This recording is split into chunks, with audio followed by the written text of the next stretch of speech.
Nulis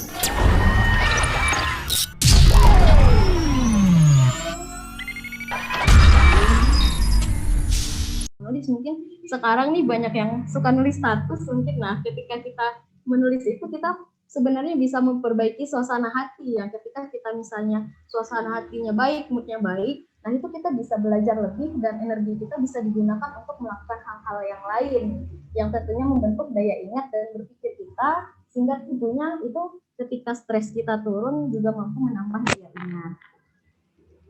Kemudian juga sebagai untuk meningkatkan kemampuan berbahasa. Tentunya nih ketika kita menulis kita harus menggunakan mungkin bahasa yang nggak bisa bahasa yang sembarangan ya, mungkin harus menggunakan bahasa yang sesuai dengan ejaan yang disempurnakan, harus menggunakan pilihan-pilihan kata yang mungkin mudah bagi pembaca kita. Nah, jadi makanya menulis itu juga salah satunya bisa meningkatkan kemampuan berbahasa. Nah, yang keenam itu dari menulis kita bisa menghasilkan uang, karena memang untuk kondisi sekarang terutama ada banyak sekali profesi yang dari kemampuan menulis itu kita bisa menghasilkan uang, misalnya menjadi blogger atau mungkin juga jadi wartawan atau jurnalis atau juga penulis naskah dan lain sebagainya. Nah, untuk apa sih yang sebenarnya bisa kita tulis untuk di media? Sebenarnya secara umum gambarannya tuh ada dua hal yang bisa kita tulis di media, yaitu yang pertama berita. Untuk berita ini biasanya untuk yang umum ya, itu ada rubrik namanya biasanya citizen jurnalis. Jadi di citizen jurnalis ini siapapun bisa menjadi jurnalis seperti itu. Jadi biasanya bentuk tulisannya juga sama seperti yang ditulis wartawan seperti itu. Memang walaupun memang mungkin ketika ada suatu kejadian di mana wartawannya tidak berada di lokasi, maka biasanya bisa menggunakan bentuk tulisan citizen jurnalis ini dan bisa dikirimkan ke email redaksi masing-masing media. Selain itu biasanya berita opini ini juga digunakan untuk membuat siaran pers atau pers release yang nanti juga misalnya dari pendidikan kimia nih lagi ada acara terus undang wartawan, misalnya wartawannya nggak datang, nanti itu biasanya bisa nulis artikel berita ini dan nanti bentuknya sudah jadi seperti berita dan bisa dikirimkan melalui wartawan itu atau nanti misalnya ke email redaksi perusahaan media itu. Kemudian bentuk yang kedua adalah bentuknya opini. Nah, opini ini sudah tahulah mungkin kebanyakan bahwa opini ini secara umum itu bisa masuk juga, dan sebelumnya juga dari mahasiswa pendidikan kimia yang beberapa sudah mengirimkan tulisannya kepada saya dan sudah dibaca, dan rata-rata memang tulisannya sudah bagus ya, walaupun memang secara beberapa teknisnya itu masih perlu ditingkatkan lagi, tapi untuk gambaran keseluruhan penulisannya itu sudah bagus karena memang opini itu apa yang ingin kita sampaikan kita tuangkan ke dalam bentuk tulisan langsung. Nah, ini untuk prinsip dasar penulisan berita itu. Yang pertama adalah berdasarkan fakta dan kebenaran. Jadi ketika menulis misalnya sebuah tulisan berita, teman-teman ini harus menyampaikan fakta dan kebenaran. Tidak boleh memasukkan opini pribadi penulis ke dalam tulisan. Jadi apa yang kita lihat di lapangan, apa yang mungkin nanti kita wawancara seperti itu, nah nanti kita sampaikan ke dalam bentuk tulisannya langsung. Ini saya memang akan lebih banyak berbagi mengenai teknis penulisan berita, karena menurut saya ini juga penting untuk pengetahuan nantinya teman-teman rekan-rekan mahasiswa sekalian. Yang kedua itu menggunakan bahasa yang singkat, jelas, dan padat. Ini pokoknya ketika menulis berita itu jangan bahasanya bertele-tele, langsung to the point aja biar orang yang baca pun tahu secara jelas informasi yang ingin kita sampaikan. Kemudian yang ketiga itu harus menggunakan bahasa yang mudah dimengerti. Nah, berita itu kan atau mungkin disebutnya banyaknya juga sebagai karya ilmiah populer, dia ini harus bisa dibaca oleh semua kalangan. Nah, tentunya ketika kita menggunakan bahasa yang mudah dan sering digunakan, maka semua orang akan mengerti apa ya maksud dari tulisan kita ini. Jadi misalnya nih, untuk penggunaan kata yang sederhana atau misalnya tidak terlalu mungkin akademis atau seperti apa, itu juga perlu dilakukan. Misalnya nih ketika kita nulis ada artikel tulisannya polemik gitu. Polemik ini kalau ada polemik antara kedua pihak, sebaiknya kata polemik ini diganti dengan kata perdebatan. Jadi istilahnya kita harus menggunakan kata-kata atau pilihan kata yang mudah dimengerti oleh semua orang. Ini juga biasanya berlaku untuk singkatan-singkatan. Biasanya kalau ada singkatan-singkatan itu juga kita harus tuliskan apa sih kepanjangan dari singkatan ini. Jadi pokoknya semua orang bisa mengerti apa maksud dari tulisan kita. Kemudian juga harus berisikan 5W1H.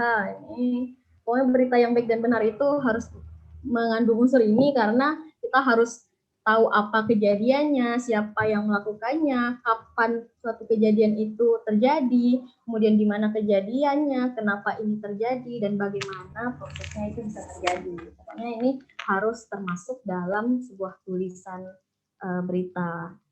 Kemudian yang terpenting juga strukturnya piramida terbalik. Jadi kita nih yang baca berita itu kan nggak semuanya orang baca keseluruhan tulisan. Jadi yang kalau kita ingat nih bentuk piramida terbalik, jadi kan bagian atas itu ukurannya paling besar karena kenapa?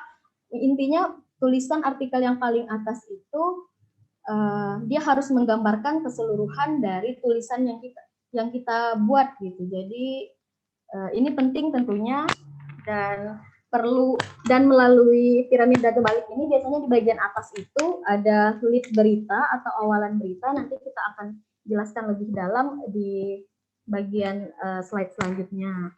Kemudian juga ini yang harus menjadi perhatian adalah memperhatikan tanda baca.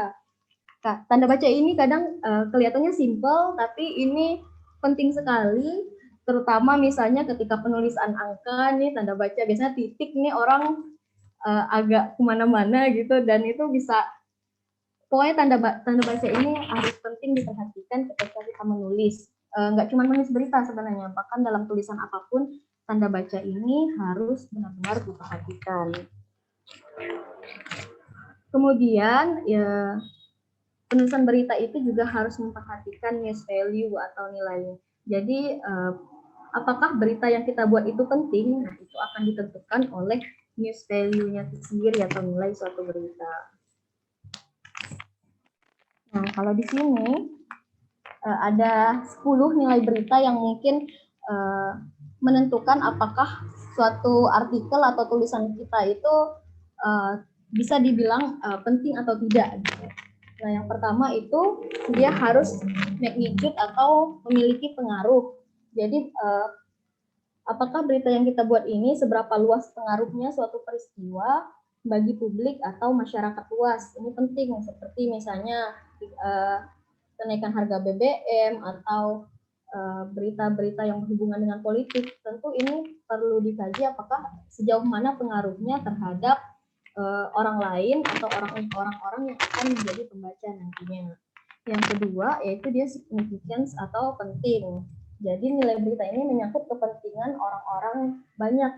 Tuh, yang ketiga kemudian timelines atau aktualitas. Jadi ini bagaimana suatu berita yang kita buat itu memiliki kebaruan dari sesuatu yang terjadi. Misalnya timelines ini mungkin sekarang antara berita cetak sama berita online akan lebih aktualitas atau lebih cepat berita online. Makanya sekarang banyak orang yang nggak bisa dipungkiri ya, banyak orang yang lebih suka berita online karena lebih mudah, aksesnya juga lebih mudah dengan kemajuan teknologi sekarang, dan banyak media memang berlomba-lomba untuk siapa cepat dia yang nanti tentunya akan lebih digemari oleh para pembaca, seperti itu. Kemudian yang keempat juga ada proximity atau kedekatan. Nah, kedekatan ini yaitu ketika suatu berita itu, suatu peristiwa itu seberapa dekat dengan misalnya pembaca, baik secara geografis, psikologis, maupun ideologis. Nah, ini mungkin juga sharing untuk teman-teman. Saya juga sempat baca tulisan anak pendidikan kimia, saya lupa namanya, Rian kalau nggak salah. Rian ini sempat mengirimkan tulisan artikel bagus banget itu mengenai cerita sejarah dari kampung itu di Gunung Kidul. Nah, ini sebenarnya beritanya, tulisannya menarik sekali ketika dijadikan berita, tetapi juga harus dipertimbangkan karena tentunya ketika ngomong Gunung Kidul nih, yang akan lebih tertarik membacanya pastinya orang Gunung Kidul atau orang Yogyakarta gitu. Jadi mungkin tulisannya itu jadi nanti bisa coba dimasukkan juga ke media-media lokal di Yogyakarta. Seperti itu ya. Kemudian juga ada nilai berita itu dari segi ketokohan. Jadi seberapa misalnya berita-berita yang membuat public figure kayak artis, pejabat atau mungkin idola-idola masyarakat ini akan selalu menjadi berita yang menarik dan dinantikan oleh orang-orang banyak gitu. Kayak misalnya sekarang mungkin lagi banyak nih berita-berita yang bahas tentang Atta sama Aurel. Nah, ini ketokohan public figure ini kadang-kadang memang lebih sangat menarik untuk dijadikan sebuah berita tentunya. Kemudian juga nilai berita ada dampak juga di situ, ada konflik tentunya, dan juga ada human interest. Ini human interest ini gimana kita mengangkat berita-berita yang menyentuh orang lain. Jadi ketika orang lain membaca tulisan kita, mereka akan tergugah atau mereka secara emosi itu tergugah lah untuk melakukan sesuatu seperti yang dilakukan orang lain gitu, atau mereka bisa terinspirasi. Nah, itu banyak berita-berita yang sebenarnya human interest. Mungkin di sekitar kita pun banyak orang-orang yang mungkin ketokohannya bisa dituliskan dan disajikan dalam sebuah tulisan berita, dan ini juga tentunya bisa jadi tulisan yang menarik. Dan juga ada nilai yang dari keanehan ataupun juga seks ya, itu termasuk dalam 10 nilai berita. Nah, kalau di sini jenis-jenis berita itu ada apa aja sih gitu. Nah, yang pertama itu ada berita straight news. Nah, berita straight news ini adalah berita yang sebenarnya ditulis secara lugas atau langsung dan apa adanya. Jadi ini memang lebih banyak digunakan. Oke. Nah, berita ini ditulisnya ringkas, lugas, dan apa adanya.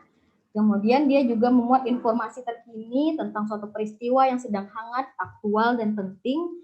Dan biasanya bentuk straight news ini ada dua, dia bentuknya hard news sama soft news. Jadi misalnya kalau hard news ini peristiwa-peristiwa yang serius, misalnya terjadi kecelakaan. Nah, kita misalnya terjadi kecelakaan di perempatan Jalan Sudirman, Tanjung Pandan. Nah, pada Rabu 4 April 2020 misalnya seperti itu. Ini dia langsung to the point, apa yang ingin disampaikan langsung dalam tweet berita itu. Kemudian ada juga berita-berita soft news. Berita-berita soft news ini biasanya dia bahasanya tidak terlalu penting, dia lebih ringan biasanya tapi menarik atau unik, misalnya terkait dengan tempat-tempat wisata, atau mungkin misalnya kalau dalam pendidikan, dalam sekolah nih ada siswa yang dapat juara lomba, biasanya itu berita-beritanya ringan, dan tentu ini bisa dipakai mungkin nanti dan diterapkan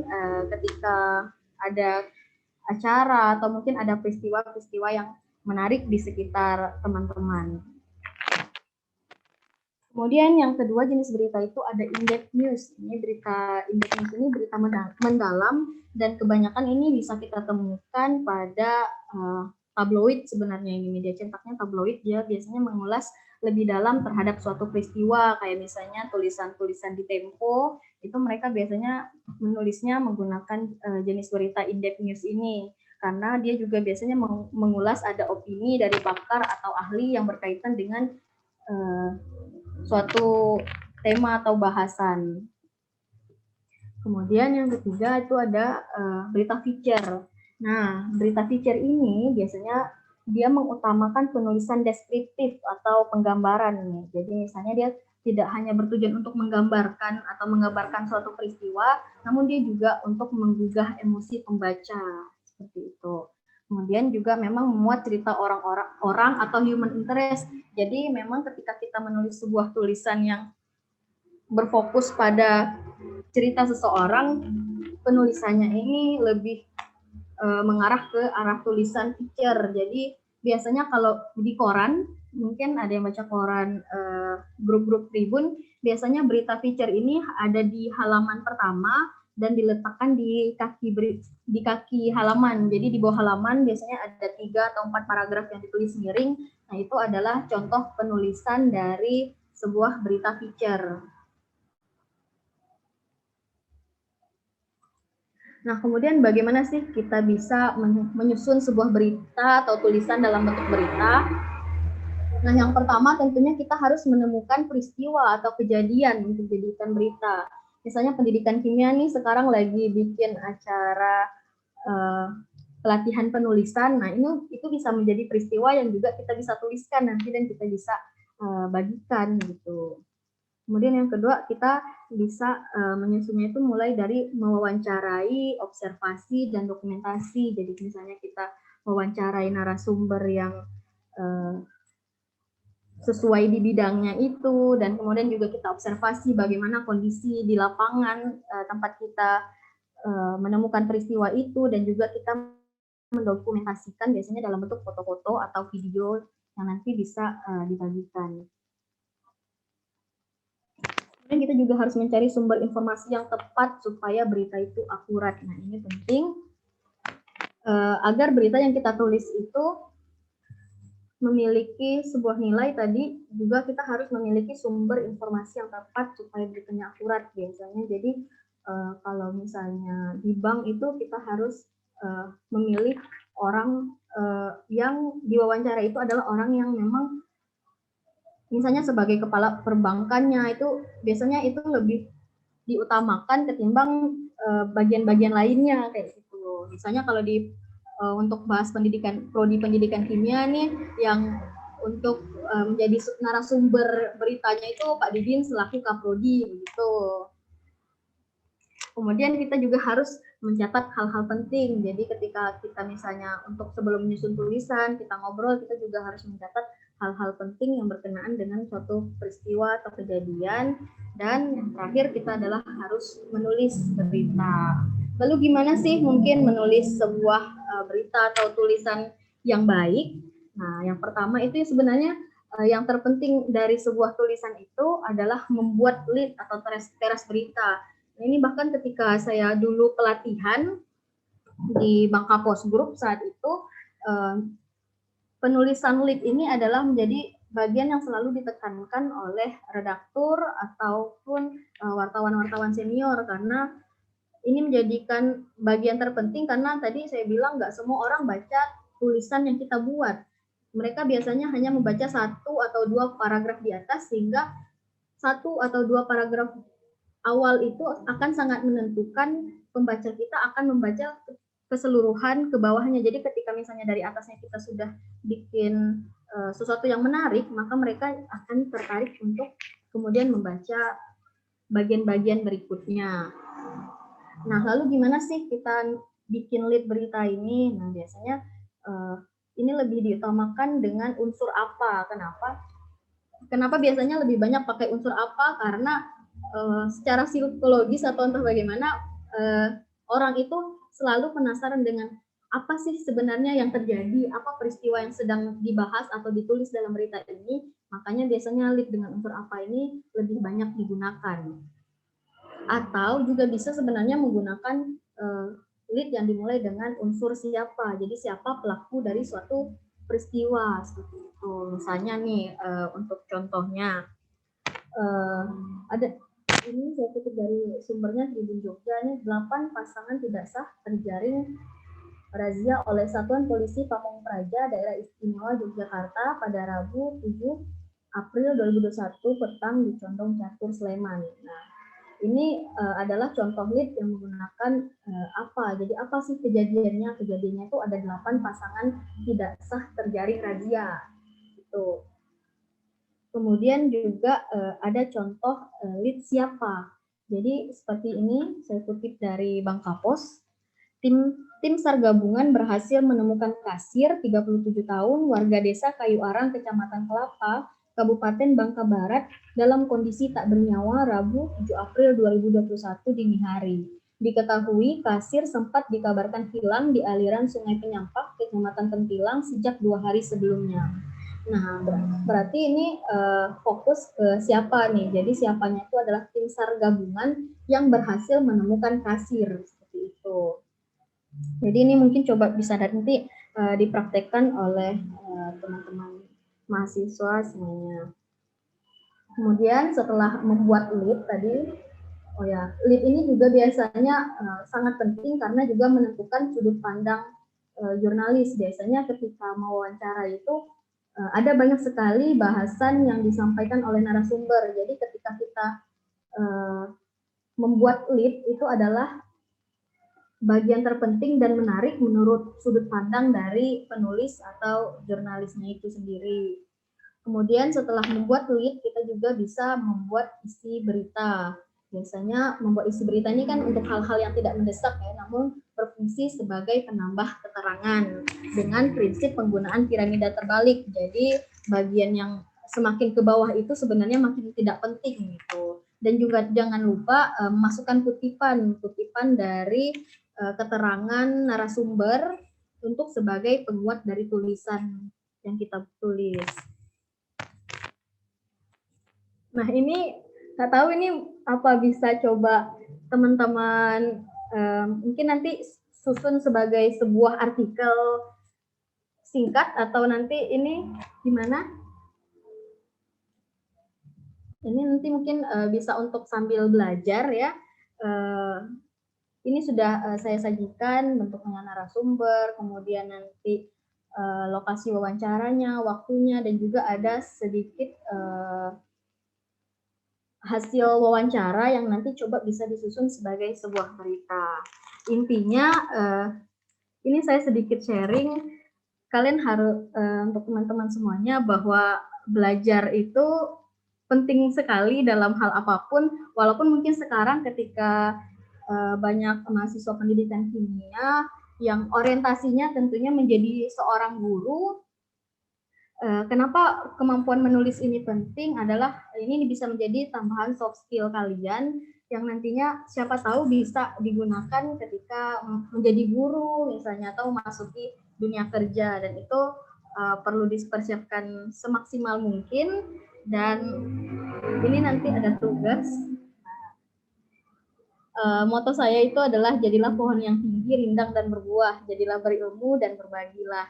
Jadi untuk teman-teman semua yang mungkin nanti ingin jadi guru, kalian bisa menjadikan nanti belajar sebagai menulis di dunia jurnalistik ini sebagai sebuah pengalaman baru yang semoga nantinya bisa berguna ketika kalian memasuki dunia kerja ataupun nanti ketika sudah berada di profesi kalian sebagai guru. Karena bahkan ketika jadi guru pun nanti perlu menulis artikel-artikel atau misalnya tadi dalam bentuk tulisan berita sebagai citizen jurnalis ataupun tulisan-tulisan opini, sehingga kalian bisa membagikan pikiran kalian, pengalaman kalian, pengetahuan kalian, dan menuangkannya ke dalam sebuah tulisan yang kalau di guru itu juga mereka ada kredit guru tuh. Nah itu biasanya bisa dengan menuliskan artikel dan menjadi sebuah berita. Baiklah, mungkin sekian yang bisa saya sampaikan. Terima kasih banyak. Wassalamualaikum warahmatullahi wabarakatuh. Waalaikumsalam warahmatullahi wabarakatuh. Terima kasih kepada Saudari Adelina Normalitasari SPD yang telah memberikan materinya. Sangat bermanfaat sekali untuk kita semua ya teman-teman. Teman-teman mohon untuk on cam karena untuk didokumentasikan. Terima kasih. Kemudian selanjutnya ke pemateri yang kedua, yaitu Mas Suwanto. Apakah Mas Suwanto sudah bergabung? Siap, alhamdulillah sudah, Mbak. Ya, terima kasih sebelumnya telah hadir pada acara kuliah umum pada pagi hari ini. Sebelumnya saya akan membacakan kurikulum kita dari Saudara Suwanto SPDSI, nama Suwanto, alamat tinggal Masjid Kagungan Dalam Keraton Ngayogyakarta, Hadiningrat, Lempuyangan, Yogyakarta. Alamat email awanagib@gmail.com, IG @suwantoawan, nomor HP 087 841 775161. Baik teman-teman, karena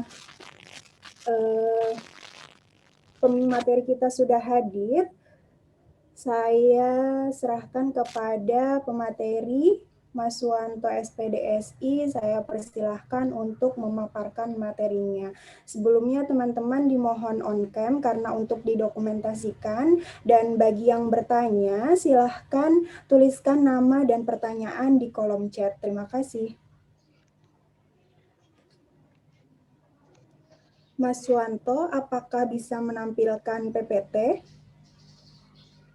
Mohon maaf, mungkin kalau khusus saya bisa ditampilkan, monggo. Ada, karena nanti kan ada prakteknya, jadi saya agak kesulitan kalau menampilkan sendiri. Oh iya, sebentar ya Mas.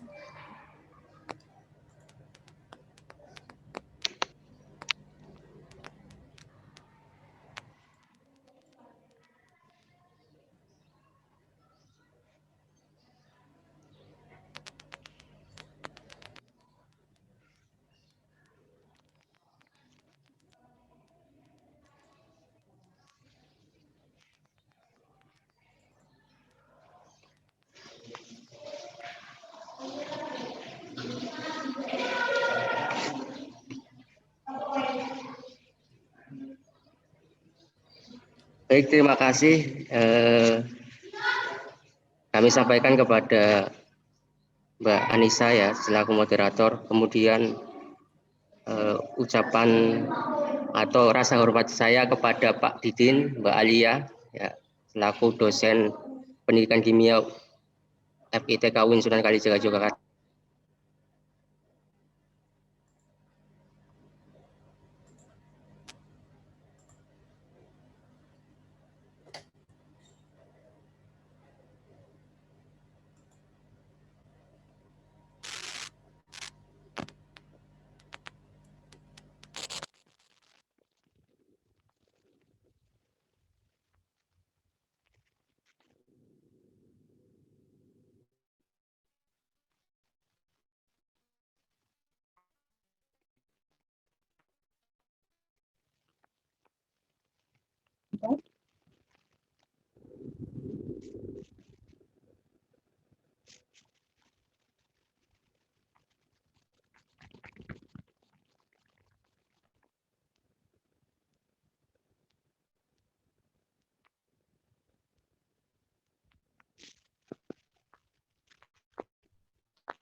Mas Suwanto, apakah sudah hadir?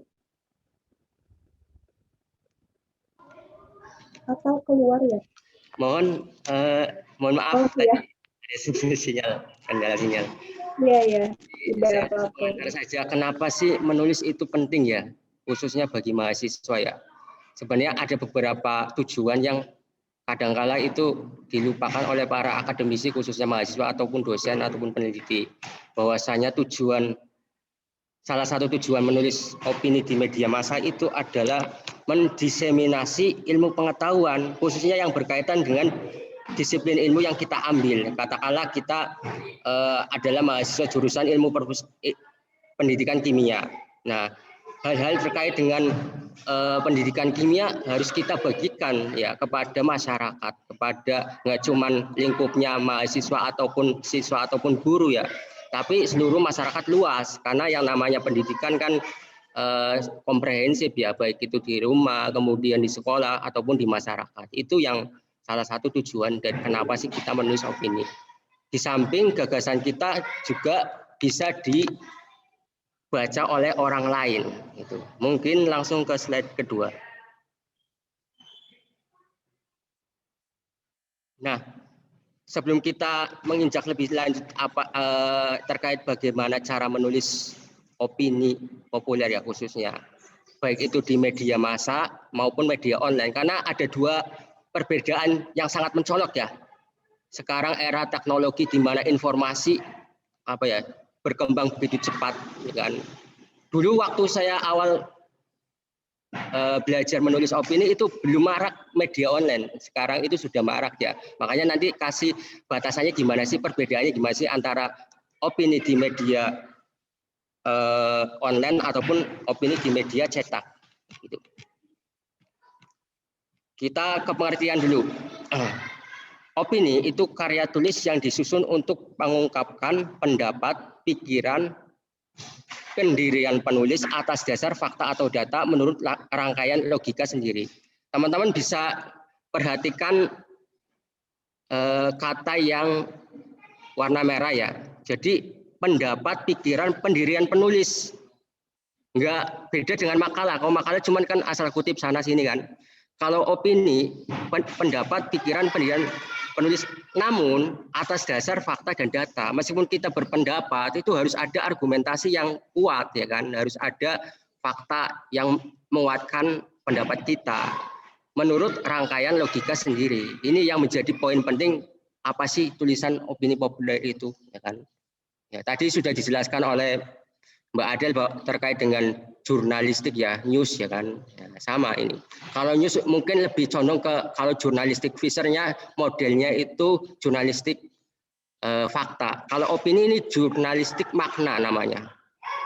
Jadi nggak cuma kita menampilkan inti dari tulisan opini kita pesan moral atau misalkan lebih khususnya solusi atas berbagai persoalan atau atas masalah yang kita tulis. Itu intinya. Next.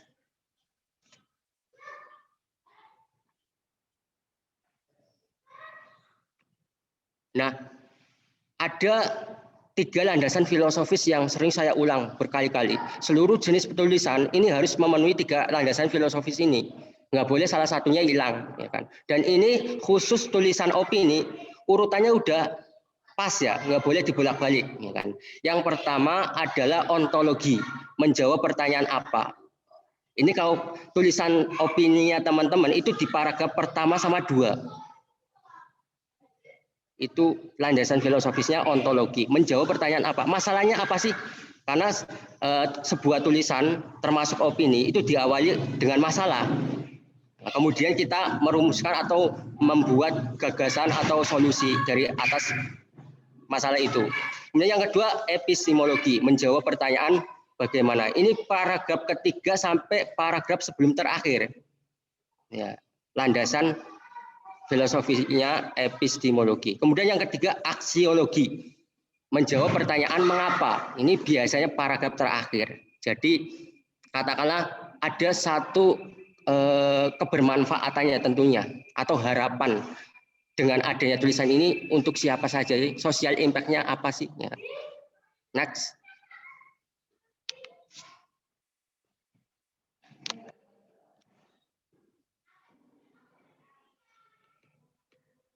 Slide selanjutnya. 3 landasan filosofis ini udah urut ya. Kemudian apa sih keuntungan menulis opini? Yang pertama, sharing. Sharing seperti yang disebutkan di awal tadi bahwasanya salah satu tujuan yang penting dari menulis opini sebenarnya sharing, diseminasi pengetahuan. Kalau kita jurusannya pendidikan kimia atau lebih umumnya pendidikan ya, sharing knowledge berkaitan dengan pendidikan dan solusi berbagai persoalan mengenai pendidikan. Itu yang pertama. Kemudian yang kedua ada knowledge, menambah wawasan tentunya. Dengan adanya menulis opini tentunya kita akan menambah wawasan karena sebelum kita nulis mau tidak mau harus baca. Ya kan? Harus banyak baca, harus rakus membaca. Nggak mungkin ada orang jago nulis tapi nggak pernah baca. Itu sangat tidak mungkin sekali. Karena ukuran kita kan manusia. Kemudian yang ketiga ada branding. Branding bagi diri kita maupun bagi institusi yang melekat di nama kita. Misalkan kadang-kadang kan judul oleh siapa ya? Oleh Suwanto, ya, peneliti di UIN Sunan Kalijaga Yogyakarta. Nah, ini brandingnya bagi institusi UIN. Kalau teman-teman menulis terus menampilkan, menayangkan afiliasi pendidikan kimia FITK UIN Sunan Kalijaga Yogyakarta, berarti selain membranding diri sendiri juga membranding institusi, dalam hal ini pendidikan kimia. Nah, ini menjadi poin penting, ya, penting sekali. Nggak cuma citra diri, tapi citra institusi. Kemudian yang keempat, famous. Nama kita menjadi terkenal, ya kan? Kalau kita berkaca dari sejarah, kita masih mengenal sampai detik ini, meskipun orangnya sudah wafat. R.A. Kartini, habis gelap terbitlah terang, ya kan? Namanya masih, bahkan bisa dikatakan usia tulisan itu jauh lebih banyak daripada penulisnya. Nama kita terkenal, apalagi sekarang online, ya, satu nasional bisa membaca tulisan kita. Kemudian yang selanjutnya, keuntungan menulis opini adalah finansial. Ini ya meskipun sebenarnya bukan tujuan utama, ya, tapi sebagian emang tujuan utama. Karena banyak redaksi atau koran ataupun media yang mengapresiasi penulisnya dalam bentuk keuntungan finansial, dalam bentuk honor, ya kan. Bahkan saya nyoba sering dulu waktu pas produktif, satu hari bisa sampai 1 juta sekali duduk. Karena tulisan opini itu hanya kalau sudah terbiasa paling banter-banternya 1 jam. Saya kebetulan alhamdulillah kontributor di Jalan Damai punyanya BNPT, itu BNPT Badan Nasional Penanggulangan Terorisme. Itu paling tidak 1 bulan ditransfer dari BNPT itu sekitar 1,6-an, 1 sampai 1,6, ya. Karena satu tulisan itu 200.000, ya. Teman-teman bisa menyisikan waktu seminggu tulis dua kali aja. Tapi emang susah banget, itu saingannya sampai 500. Cuman kenapa kok sampai saya tembus? Karena mungkin teman-teman, sebagian teman besar teman-teman ketika penulis opini populer, ya, khususnya itu dalam menulis itu nggak ada melalui rangkaian penelitian. Kalau dulu saya sebelum terjun ke dunia penulisan opini populer, saya teliti dulu karakteristiknya gimana. Mulai dari judul, titik koma, rangkaian kalimat, ideologinya bahkan. Itu saya teliti. Jadi kemudian hasil penelitian itu kan menghasilkan satu premis, ya. Premis, karakteristiknya Jalan Damai BNPT seperti ini. Itu yang saya gunakan. Yang gunakan termasuk untuk membagikan ke teman-teman. Jadi ilmu ini bukan hanya bisa dipakai oleh saya saja, ketika diterapkan ke teman-teman juga bisa sama menghasilkan tulisan seperti yang saya tulis, ya. Itu di BNPT lumayan besar. Coba teman-teman bisa bayangkan ketika misalnya 1 hari 1 aja, kemudian besoknya katakanlah menulis di KR, besoknya lagi di Kompas, besoknya lagi di Tribun Jateng, besoknya lagi itu bisa ya sedikitnya menambah uang saku. Keuntungan finansialnya ada, ya kan. Tapi ini bonus, ya kan? Karena seluruh honor saya itu sampai detik ini belum ada saya pakai. Jadi ada yang masuk ke, maksudnya dipakai pribadi, ada yang masuk ke semua rekening kan atas nama saya, cuman yang pegang itu ibu saya, kemudian adik saya. Jadi menjadi kekuatan sendiri itu sebenarnya kan. Motivasinya jangan kemudian hanya untuk honor aja, itu sangat rugi sekali. Next. Kemudian selanjutnya, modal yang harus kita persiapkan, yang harus kita miliki ketika akan menulis sebuah opini. Yang pertama, yang nomor 0 ya, ini. Niat dan tekad, ya tentunya. Nggak ada penulis, kita mau belajar sesuatu tentunya harus ada niat dan tekad. Rajin, tekun, ya kan. Niatnya lurus. Ini saya kasih penjelasan gini. Ada banyak penulis yang akhirnya mundur, merasa pesimis, nggak bisa oh ternyata saya nggak bisa nulis. Padahal ini kemampuan menulis itu semua orang bisa asal tekun ya kan. Karena mereka itu niatnya misalkan niat kita cuman sekedar mendapatkan honor, kemudian langsung lupa memilah opini yang honornya besar. Padahal yang opini atau tulisan yang honornya besar biasanya susah ya kan, saingannya juga banyak kan. Akibatnya nyerang, nggak kemuat, ditolak, di-reject terus, akhirnya nggak semangat kan. Tapi ibarat kita mau menaikin tangga, ada step by step, tangga 1, tangga 2, tangga 3. Makanya saya selalu memotivasi teman-teman, semua itu bisa. Biasanya saya analisis deteksi kemampuan teman-teman ketika mengirimkan sebuah tulisan. Oh ini cocok, udah grade-nya udah tinggi, atau grade-nya baru awal. Jangan berkecil hati, dikirim ke media yang minor aja dulu, yang mudah, yang kesempatannya besar untuk dimuat. Nah, bahkan bisa makalahnya teman-teman ya, selalu saya mengatakan makalahnya teman-teman itu bisa dijadikan sebuah tulisan populer, namanya jurus kemas ulang informasi. Ini yang selalu saya tekankan ke teman-teman. Dulu ada beberapa murid saya yang dari UGM, dari UNY, awalnya pesimis, nggak bisa, karena selama ini dicekokin menulis itu susah, saingannya banyak, padahal bisa. Akhirnya ya udah, mana makalahnya, makalah selama kuliah loh. Kemudian dikemas ulang, latar belakangnya kita copy, kemudian kesimpulannya kita copy di belakangnya, kita redaksi ulang dengan bahasa populer, kemudian kita kirimkan, ya kan? Akhirnya kemuat, dan sekarang sudah menjadi penulis besar. Beberapa dosen UIN, termasuk Fakultas Adab itu ada sekarang udah jadi penulis besar, menulis di kolom analisisnya KR, kemudian di Jawa Pos, ya kan? Bahkan jauh lebih hebat daripada saya secara materinya ya, karena yang namanya dosen kan punya data dan anuk yang kaya. Kemudian yang kedua, knowledge, pengetahuan atas suatu persoalan. Ketika kita membahas suatu pendidikan kimia, katakanlah metode pembelajarannya ya, kita mau tidak mau harus membaca banyak tentang hal itu. Kemudian kita mengkritisi, nggak cuma membaca, kemudian mengkritisi kira-kira solusi pendidikan kimia di era pandemi seperti saat ini bagaimana sih? Nah, itu modal yang harus kita tahu, tentunya pengetahuan atau wawasan. Kemudian yang kedua, gagasan. Harus ada ide, harus ada novelty yang kita, ibarat kau barang dagangan itu harus kita jual ya kan. Ide atas pemecahan suatu masalah ya kan. Kemudian yang ketiga, argumentasi, pendapat yang logis.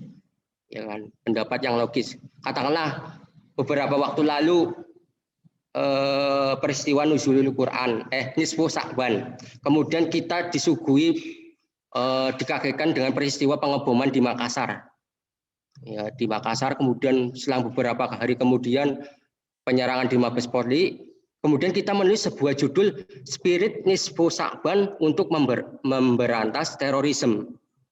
Ini sebenarnya dua hal yang tidak berhubungan secara langsung, kemudian seorang penulis yang kreatif menggabungkan dua hal itu, ya kan? Jadi pendapat yang logis. Ya. Keempat, vocab tentunya. Vocab dalam hal ini kalau kita menulis karya ilmiah kan tentunya kata-kata yang ilmiah. Begitu juga ketika kita menulis populer, kata-kata yang populer itu harus dibiasakan. Memang nggak bisa secara langsung ya. Tulisan pertama kita langsung bagus banget sesuai dengan populer. Ini butuh latihan. Karena seninya menulis populer itu di gaya bahasanya, diksinya. Misalkan sangat jadi teramat ya misalkan. Ada banyak diksi, cara mengantisipasi, cara melatihnya gimana sih? Teman-teman bisa membaca tulisan orang lain. Katakanlah saya ambil contoh kasus yang nyata ya, misalkan mau pintar dalam menulis opini, coba baca tulisan opini di Kompas. Itu kan ada 4 ya tiap hari. Teman-teman praktekin selama 40 hari berturut-turut tanpa jeda membaca tulisannya orang lain. Kemudian hari ke-41 kita menulis sebuah opini dengan tentunya tema yang aktual, insya Allah bisa itu. Karena salah satu persoalan penting yang dialami oleh kebanyakan penulis, khususnya ketika mau menulis opini populer, itu vocabnya itu kita masih miskin. Vocabnya masih miskin, masih kaku. Apalagi kita terbiasa menulis makalah. Wah, kaku banget kan bahasanya, bahkan ada beberapa bahasa yang hanya dipahami oleh penulisnya sendiri. Katakanlah misalnya jurusan kimia, representasi, kan nggak semua orang bisa memahami itu kan. Bahasa padahal bahasa yang ditampilkan di opini populer itu bahasa populer, bahasa yang mudah dipahami oleh seluruh kalangan. Tukang becak tahu, tukang sol sepatu tahu, pedagang cilok tahu, semuanya tahu. Makanya kalau kita lihat, ketika kita berjalan keluar, nggak ada tukang becak baca skripsi, nggak ada. Apalagi jurnal, nggak ada. Tapi tukang becak baca seorang ada kan banyak, karena bahasa yang ditampilkan di koran itu bahasa populer, bahasa yang merakyat, yang mudah dipahami oleh seluruh kalangan. Ini bedanya salah satu. Jadi vocab kita harus terkait dengan diksi populer harus kaya. Kemudian selanjutnya adalah membaca tentunya, harus rakus membaca.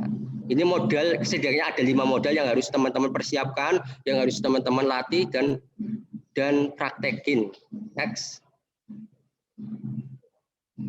Konsepnya menulis opini populer apa sih? Yang pertama adalah aktual tentunya. Jangan kita menulis sesuatu hal yang sudah basi atau sudah lewat beberapa hari yang lalu. Misalkan kita menulis tentang nisfu Sya'ban kan udah lewat kan, harus aktual. Sekarang sedang booming apa? Terorisme, ya tentang terorisme. Tentunya misalkan kita menuangkan ide sebuah menangkal teroris di dunia maya, karena ada indikasi bahwa doktrin terorisme itu justru banyak di dunia maya, karena kasus yang terbaru kan yang sebagai pelaku kan milenial, yang mana milenial itu lekat dengan teknologi, medsos, internet. Nah, seperti itu, aktual yang pertama. Kemudian yang kedua, argumen logis. Nggak boleh argumennya masih awang-awang, unlogic, ya, nggak boleh. Kemudian yang ketiga, simpulan kuat, harus kuat. Jadi tidak mudah dipatahkan. Dalam konsep menulis opini populer juga itu harus mengungkapkan pendapat penulis. Nggak cuma asal kutip sana, kutip sini, kayak seperti kita menulis makalah. Enggak, beda sekali. Jadi eksplorasi penulis itu jauh lebih ditonjolkan. Kemudian yang kedua, ditunjang fakta, data, dan teori. Saya kasih contoh, misalkan kita membuat pernyataan bahwa Jogja itu darurat kelitih. Itu harus dikuatkan dengan kasus apa yang dikutip oleh misalkan Harian Jogja. Jangan asal ngomong, meskipun itu fakta emang. Harus dikuatkan oleh fakta atau data atau teori. Kemudian yang ketiga, berdasarkan rangkaian logika sendiri. Jadi alur berpikirnya, alur penyajiannya itu sesuai dengan logika berpikir penulis itu sendiri. Next. Yang selanjutnya karakteristik kontennya, isinya. Yang pertama ini 2 ini yang harus dipatuhi oleh teman-teman ketika mau menulis populer. Yang pertama, tidak boleh sara. Nggak boleh kita menyinggung apa atau menyudutkan suku, agama, ras, antar golongan, nggak boleh. Jadi nggak boleh sara. Kemudian yang kedua, nggak boleh saru. Mengandung unsur pornografi nggak boleh tulisan kita. Kan? 2 hal ini harus dipenuhi sebagai karakteristik konten artikel populer. Next.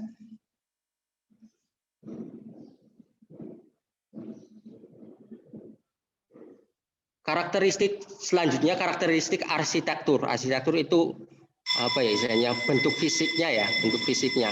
Yang pertama, kalimat pendek dan paragraf tidak gemuk. Beberapa tulisan teman-teman yang masuk ke saya itu satu paragraf itu terlalu panjang, 15 baris. Wah, itu kan terlalu gemuk. Atau satu kalimat panjang banget sampai kalau kita baca ngos-ngosan. Dalam tulisan populer itu harus kalimatnya pendek. Dalam satu kalimat itu maksimal 20 kata. Maksimal itu maksimal banget. Dalam satu paragraf maksimal 6 baris. Nah, biar ada jedanya. Kan? Karena kasusnya mungkin belum memahamin unsur-unsur paragraf ya. Karena dalam satu paragraf kan ada namanya ide pokok sama kalimat penjelas. Ide pokoknya 1, penjelasnya misalkan 3. Cukup aja 3, nggak usah banyak-banyak. Dan koheren antara paragraf yang satu dengan paragraf yang lain. Kemudian yang kedua, kalimat mudah dipahami, paragrafnya koheren. Jangan kemudian nggak nyambung antara paragraf yang satu dengan yang lain. Nah, harus koheren. caranya koheren itu nanti ada tekniknya. Kalau pas nanti pembedahan ya mungkin besok kita praktekin. Karena ini skill yang harus memang benar dipraktekkan, bukan hanya teori saja. Kalau teori, makanya bagus sekali ini ada sesi selanjutnya, ada konsultasi, itu sangat bagus karena inti dari berlatih menulis opini populer itu emang harus dilatihkan. Yang kedua menggunakan kalimat aktif bukan pasif. Saya kira itu terkait dengan karakteristik arsitektur. Slide selanjutnya. Panduan menulis opini. Tadi sudah disinggung. Yang pertama topik aktual, tulisannya relevan. Ya. Katakanlah, makanya teman-teman harus punya model gini. Ketika mau download hari-hari besar nasional dan internasional. Ini tahap April. Besok tanggal 21 April ada hari Kartini. H-3 sebelum hari Kartini itu tulisannya sudah siap. Jangan mepet pas hari hanya. Kemudian menulisnya jangan sejarah Kartini, enggak, tapi dikontekstualisasikan dengan masalah sekarang atau tema-tema sekarang, misalkan Kartini dan spirit perempuan masa kini. Nah, jangan kemudian kita nulis tentang sejarahnya, enggak, harus diaktualisasikan, dikontekstualisasikan dengan kondisi sekarang. Kemudian yang kedua, judulnya menarik, first impression. Ini kenapa kenapa penting sekali? Karena kasusnya seperti ini. Ketika ada katakanlah saya contoh KR ya, Kedaulatan Rakyat yang ada di Jogja ya. Redaktur itu menerima paling tidak satu hari itu 60 sampai 100 tulisan dan itu bukan tulisannya mahasiswa kebanyakan. Dosen-dosen, peneliti, praktisi. Kalau kita mungkin nyerang situ kan mahasiswa kan secara hitungan matematis di atas kertas kan kalah ya kan, analisisnya lemah, tapi bukan berarti nggak bisa ya, karena nanti ada beberapa contoh tulisan pertama saya ketika jadi mahasiswa, kemudian mengkritisi tulisan orang lain. Di judul harus menarik. Hal pertama yang dilihat oleh redaktur, yang dibaca oleh redaktur judulnya. Jangan sampai judulnya itu gara-gara judulnya nggak menarik, kemudian kita langsung nggak dibaca, langsung di delete itu, langsung masuk spam. Karena saking banyaknya naskah yang masuk, sementara redaktur harus memutuskan katakanlah satu tulisan atau dua tulisan yang harus tayang besok. Tentunya harus seleksinya modelnya kan skimming. Pertama kan yang dilihat judul, kalau judulnya sudah nggak menarik langsung di reject, ditolak masuk ke spam. Makanya judul ini penting, harus menarik. Nanti khusus cara menulis judulnya di slide selanjutnya. Kemudian yang ketiga, lead memikat. Lead itu paragraf awal, paragraf pertama atau dua. Jangan kemudian kita membaca lead itu, redaktur membaca lead itu merasa bosan, ya kan? Kok kayaknya nggak menarik, udah pertama aja nggak menarik. Makanya harus benar-benar panselannya di sini, di lead-nya. Selain tadi judul awal, judul udah lolos, lead-nya harus nendang, ya kan? Harus menarik atau membuat penasaran pembaca atau redaktur dalam hal ini. Kemudian yang keempat, argumen baru, sudut pandang baru. Jangan sudut pandang yang sudah pernah ditulis oleh orang-orang sebelumnya atau orang pada saat itu tulisannya akan sama. Makanya jangan sekali-kali teman-teman mengulas satu persoalan atau membahas satu topik permasalahan dalam tulisan opini itu berbagai sudut pandang, satu saja. Katakanlah pandemi, dilihat dari pendidikannya. Jangan kemudian semuanya, ya ekonomi, pendidikan, hukum, enggak. Istilahnya bisa disimpulkan bahwa satu tulisan populer itu satu rumusan masalah saja kalau kita menulis artikel ilmiah. Jadi satu rumusan masalah saja, satu fokus masalah saja. Angelnya pendidikan saja. Kemudian kemas ringkas, penyajian ringkas. Tadi sudah disinggung bahwasanya paragrafnya ringan, kemudian ringkas, jangan gemuk, ya kan. Kemudian bahasa populer. Bahasanya populer, bukan bahasa ilmiah, bukan bahasa yang kaku. Next. Masih di panduan penulisan opini, yang selanjutnya kutipan jelas. Jadi minimal nama dan tahun. Jangan kemudian semua cuma nulis nama aja. Baswedan mengungkapkan bahwa, nah minimal Baswedan 2020 mengungkapkan bahwa, ya kan, atau berpendapat. Kutipannya jelas, meskipun nggak ada daftar pustaka ya. Kemudian panjang tulisan disesuaikan dengan medianya. Ketika di medianya katakanlah KR itu harus 475 kata itu harus dipenuhi. Jangan kemudian kita melanggar 600. Meskipun tulisannya bagus, kalau ini dilanggar, tetap tulisan teman-teman itu ditolak.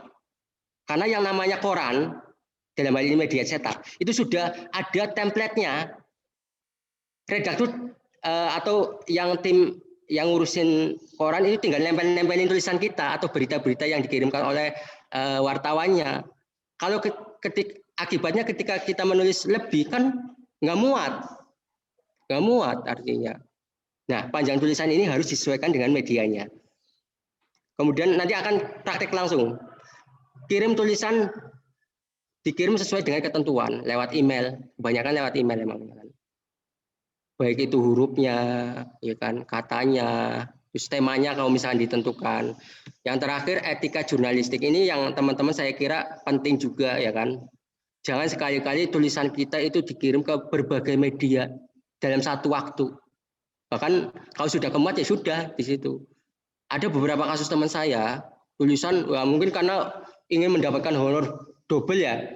Ada yang ditulis di Lampung Pos, biar nggak ketahuan mungkin yang jauh-jauh aja. Kemudian ada yang di Solo Pos. Apalagi era sekarang kan digital, bisa deteksi. Dan bahaya ketika kita sudah ketahuan menulis di berbagai media dengan satu tulisan, itu melanggar etika jurnalistik. Bisa dipastikan itu nama kita menjadi jelek, bahkan di blacklist. Seperti itu. Next. Menjemput ide. Nah, ini menjadi persoalan yang penting sekali ya kan. Khususnya ketika kita mau nulis biasanya kendala awal.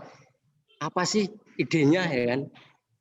Makanya ini saya selalu menggunakan kata menjemput bukan mencari. Kalau mencari kan HP saya hilang, kemudian saya cari 1 jam 2 jam kemudian, atau 1 hari, atau beberapa hari kemudian, atau bahkan nggak ketemu.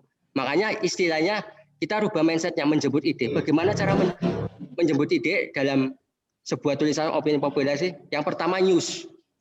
Ada contoh langsung aja, Detik News kan itu ada malahan di sampingnya ada yang paling populer sedang apa sih? Yang sedang trending tentang masalah apa sih? Ini menjemput, bisa dijadikan ide kita ketika menulis. Kemudian yang kedua headline. Headline itu halaman pertama koran. Biasanya tulisannya besar, ada gambar juga besar. Itu topik yang sedang hangat, berita yang sedang aktual. Atau tajuk rencana. Nama lain mungkin ada di koran-koran lain itu ada editorial. Artinya apa? Opini yang ditulis oleh redaktur. Ini bisa dilihat sampingnya ada contohnya. Ini ada tulisan opini saya, judulnya Membudayakan Kampung Ramah Anak. Tulisan pertama saya tembus di KR. Ketika kita menulis sebuah opini, ya kan, katakanlah teman-teman masih mahasiswa ya, dan ini opini mayor. KR itu kan malahan koran tertua di Indonesia yang masih eksis sekarang ini ya. Terbit pertama 45 kalau nggak salah tahunnya. Saya nulis bahkan bukan nulis, mengkritisi tulisannya Prof. Bianto, guru besar UIN Sunan Ampel Surabaya. Kalau kita sebagai mahasiswa kemudian menanggapi tulisan sekelas profesor, kan sesuatu hal yang sebenarnya kredibilitas keilmuannya dipertanyakan. Makanya saya di sini nggak menyantumkan nama mahasiswa, tapi peneliti. Nah, nanti yang disorot redakturnya itu benar-benar isinya. Jangan sekali-kali kemudian teman-teman menulis kata mahasiswa yang sekelas mayor ya, khusus yang mayor, katakan misalkan Kompas. Kalau yang lain boleh, media yang di bawahnya itu boleh tulis nama mahasiswa pendidikan kimia. Tapi yang sudah levelnya teratas kayak Kompas, KR, Jawa Pos itu minimal pegiat atau peneliti atau yang lain sebagainya. Ini judulnya Membudayakan Kampung Ramah Anak. Kemudian Prof. Bianto judulnya itu Kota Layak Anak. Nah, saya nggak setuju kalau misalkan dari atas ke bawah. Untuk mewujudkan kota layak anak itu kan dari bawah harusnya. Bahkan dari keluarga ramah anak. Kemudian lewat kampung, baru kota. Biar nggak keropos. Nah, tajuk rencana itu di sampingnya. Ada tajuk rencana kedaulatan rakyat, itu yang ditulis oleh redaktur. Itu judulnya topik yang sedang hangat saat ini. Teman-teman bisa mengambil menginspirasi atau menjemput ide dari tajuk rencana ini, atau di koran-koran lain bentuknya biasanya istilahnya editorial. Next. Sumber inspirasi yang lain. Ini mungkin teman-teman sebagian nggak menyadari ya. Kuliah, makalah, seminar. Bahkan teman-teman, apalagi sekarang banyak seminar ya kan, dengan tema-tema tertentu. Misalkan besok Kartini, tentang Kartini, kan ada beberapa pembicara. Dan masing-masing pembicara tentunya punya angel tersendiri, punya otak sendiri kan.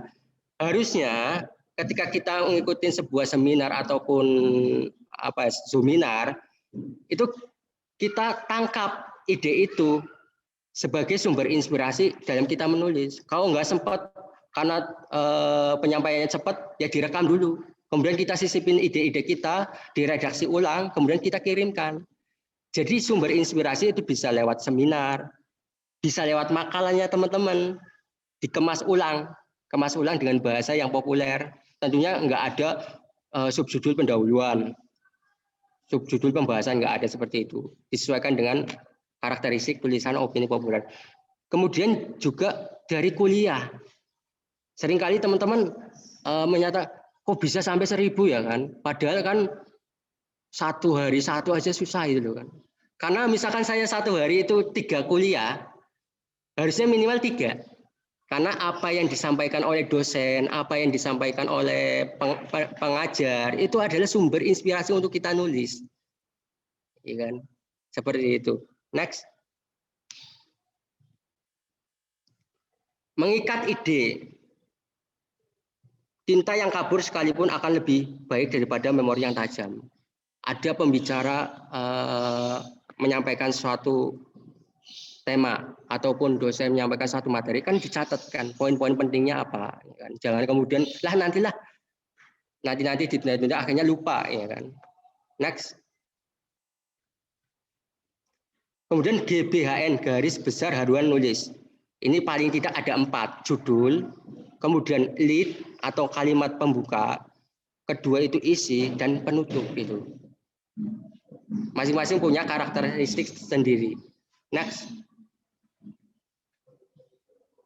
Mengikat ide, ya. Teknik menulis judul sekarang pertama. Judul itu mencerminkan isi.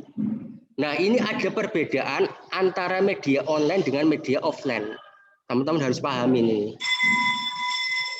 Slide selanjutnya. Nah, ini contoh teknik menulis judul media cetak dulu. Kalau media cetak itu judulnya harus memikat, singkat, diksi tepat. Bahkan nggak boleh lebih dari 5 kata. Media cetak ya, koran. Beda dengan media online, itu panjang nggak apa-apa. Karena yang namanya media cetak udah ada template-nya. Coba aja teman-teman kalau perhatikan teliti judul-judul opini yang ada di Kompas, yang media yang sudah mayor ya, Kompas, Tempo, kemudian KR, itu judulnya paling 1 baris, nggak lebih dari 5. Contohnya, tekniknya permainan sajak, pemerintah lalai, masyarakat abai. Ini sebenarnya mengkritisi terkait dengan bangunan cagar budaya yang ada di DIY itu banyak yang rusak, karena masyarakat yang tahu akan warisan budaya itu malah mengabaikan. Pemerintah juga ya melalui peraturan, hanya peraturan tapi nggak dilaksanakan di lapangan. Atau lirik lagu mau dibawa kemana pajak kita, lagunya Armada ini kan. Kemudian plesetan istilah. Ada dulu kita mendengar fenomena dukun cilik yang ada di Jawa Timur, namanya Ponari. Nah, ada merek minuman Pokari. Nah, kemudian kita gabungkan Ponari Sweet. Atau sekarang ini sedang marak-maraknya karena kasus COVID itu sudah berjalan setahun lebih ya kan, di mana banyak limbah medis berupa APD, masker, yang masyarakat ini sebenarnya banyak yang lalai bagaimana cara membuangnya, sementara di samping itu banyak sampah-sampah yang lain, plastik dan lain sebagainya. Nanti kita buat judul opini kayak gini, bom waktu limbah medis. Nah, ini judul yang punya ruh, ya kan, enggak datar. Nah, teman-teman harus punya kemampuan seperti itu ya, melatih seni menulis judul. Jangan judulnya itu datar, peran guru di era pandemi. Nah itu datar itu, nggak ada pancelannya. Salah satu teknik untuk menulis judul supaya punya ruh, kayak tadi, coba lekatkan satu kata atau diksi yang bermajas. Majas kan banyak, ada alegori, ada perumpamaan. Kalau tadi kan bom waktu, limbah medis kan personifikasi ya, perumpamaan kan. Jadi limbah medis itu kapan-kapan bisa meledak ya kan, bisa kita nggak bisa menangani itu APD yang terlalu banyak menumpuk ya kan. Bagaimana caranya? Solusinya tentunya dalam tulisan itu dengan kearifan lokal misalkan. Next. Nah ini khusus media online, judulnya atraktif. Gaya judul berbeda dengan media cetak koran. Boleh panjang, tapi yang penting ada impressionnya, menarik ya kan. Bahkan kadang-kala untuk media-media yang belum terverifikasi mereka lebih condong ke apa ya istilahnya provokatif. Makanya teman-teman hati-hati ya, karena sekarang kan ada UU ITE. Meskipun harus mengetahui media mana yang harus kita tuju dan tidak. Ya. Bahkan kita laporkan. Judul yang membuat penasaran orang. Ya kan. Next.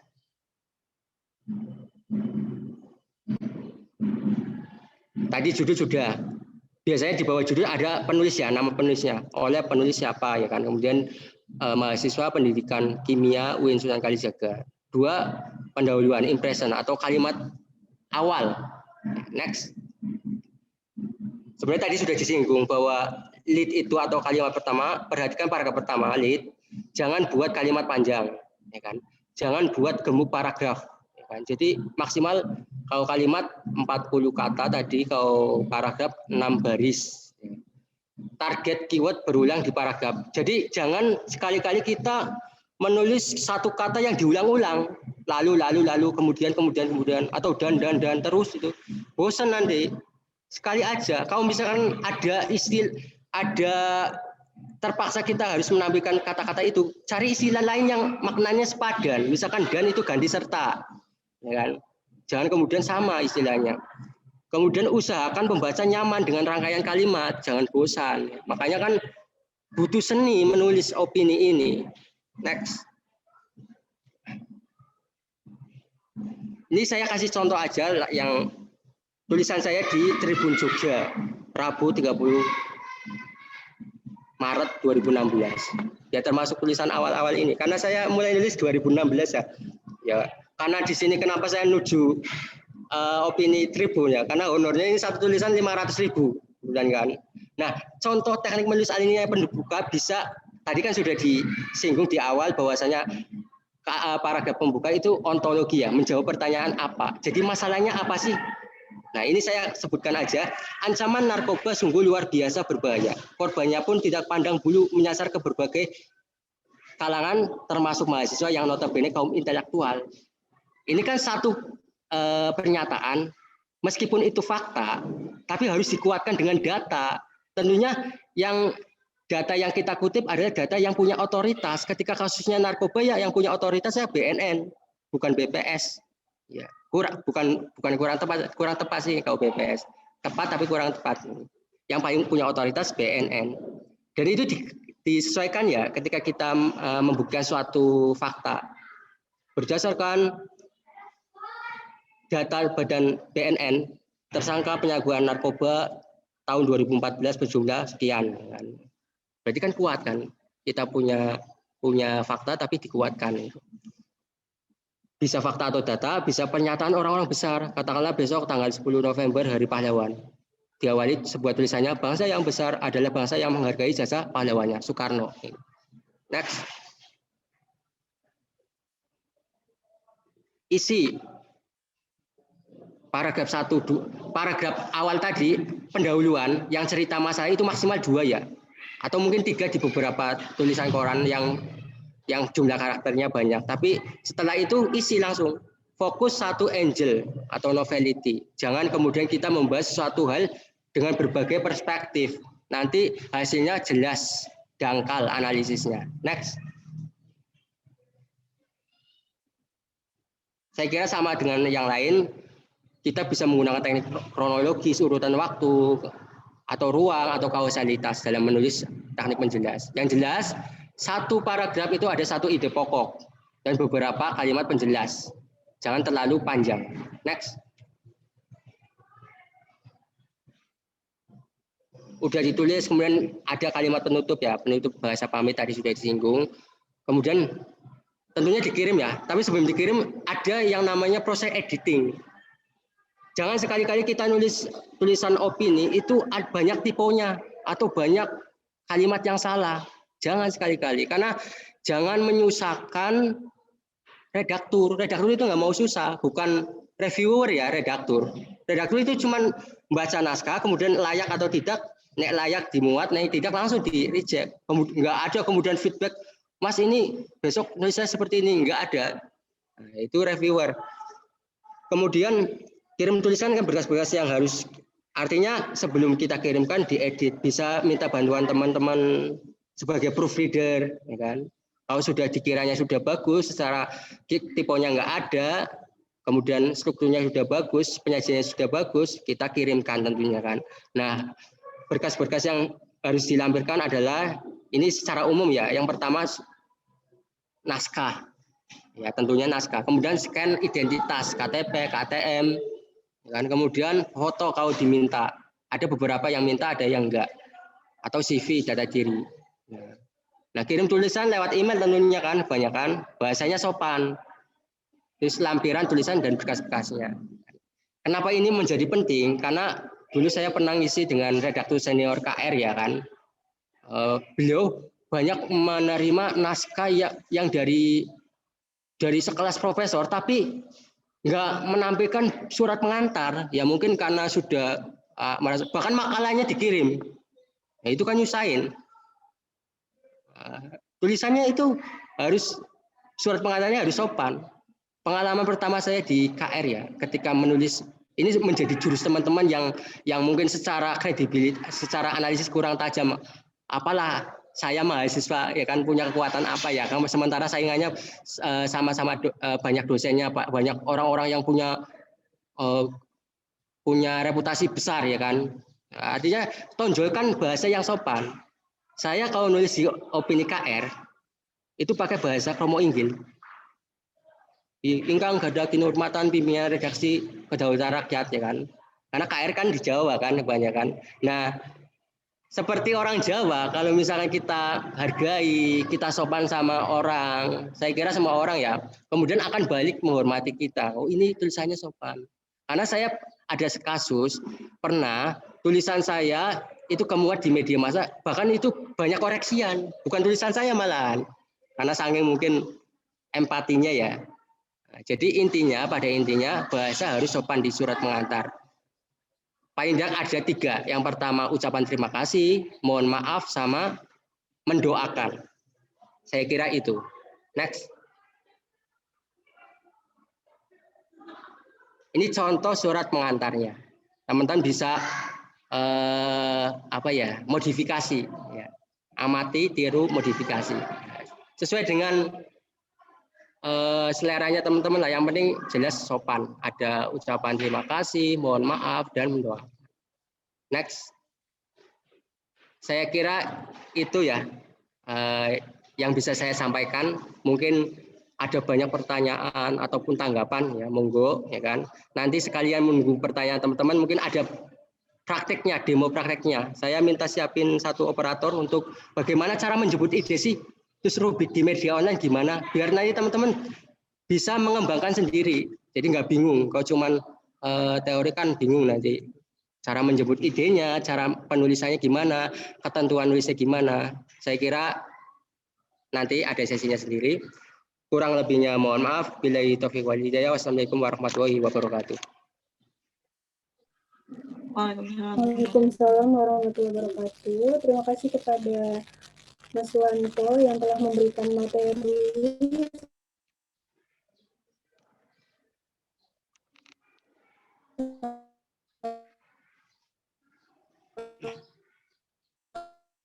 menarik dan bermanfaat sekali untuk kita semua. Semoga bisa. Acara selanjutnya adalah sesi tanya jawab. Di kolom chat saya akan membacakan dengan mahasiswa pendidikan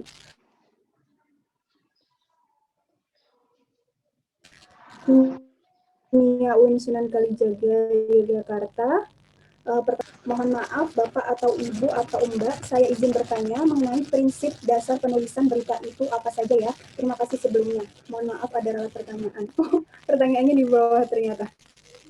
Ya, izin bertanya kepada Mas Awan mengenai prinsip dasar penulisan berita. Menurut Ronald Bull, ex-jurnalis Wall Street Journal, mengenai prinsip dasar penulisan berita, ada poin pengumpulan data atau data collecting. Yang ingin saya tanyakan, apakah dalam opini koran boleh menyertakan data penunjang seperti grafik, diagram, dan tabel? Kepada Mas Suwanto, dipersilahkan untuk menjawab.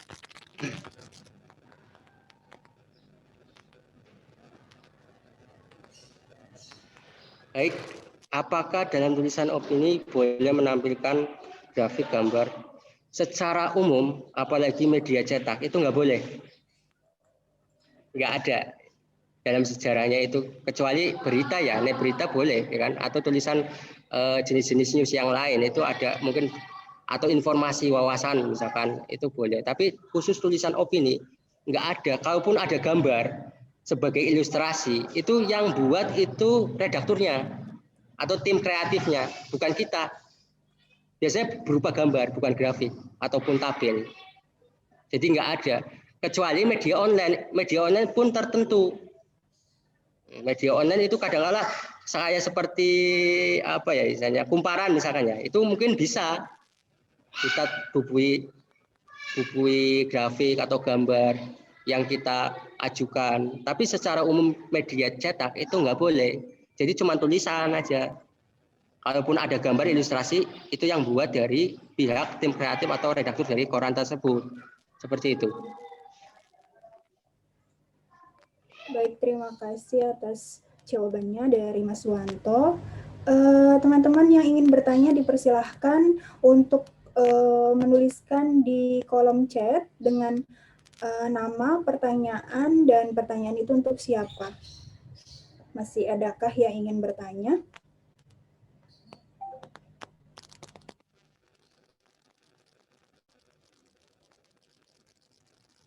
Baik, sekilas informasi untuk tanggal 17 April akan dilaksanakan kegiatan kuliah umum yang kedua.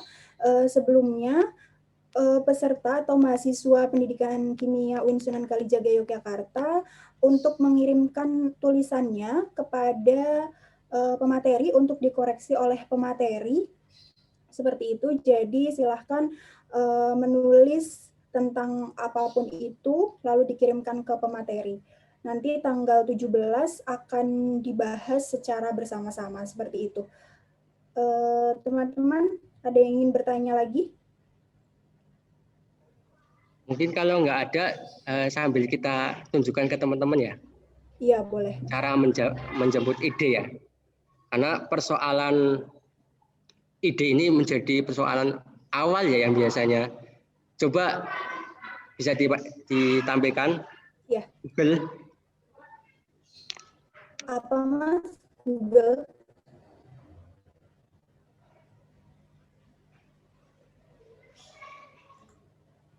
Nampilin apa ya Mas ya? Browser Google aja dulu. Nanti saya sebutkan yang harus diketik. Oke, sebentar.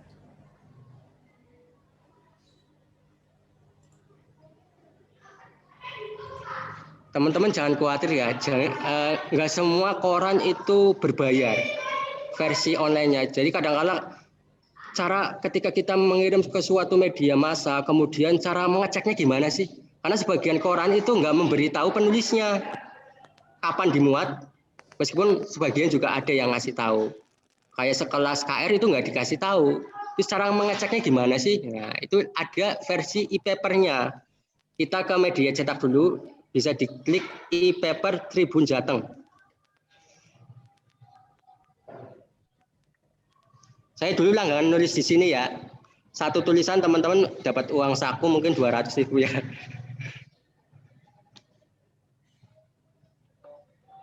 Nah, bisa diklik.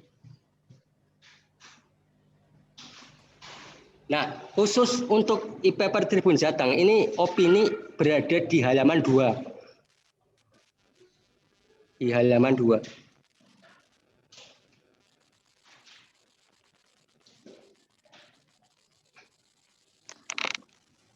Mungkin bisa diklik biar agak besar tampilannya. Diklik di korannya.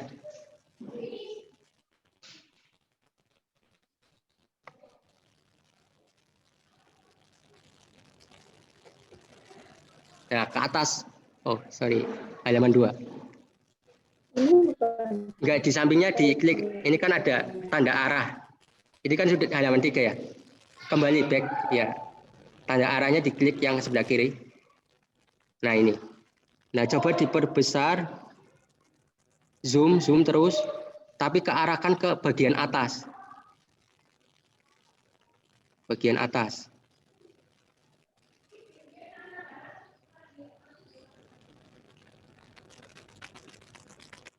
Nah, yang namanya editorial itu sampingnya opini ini.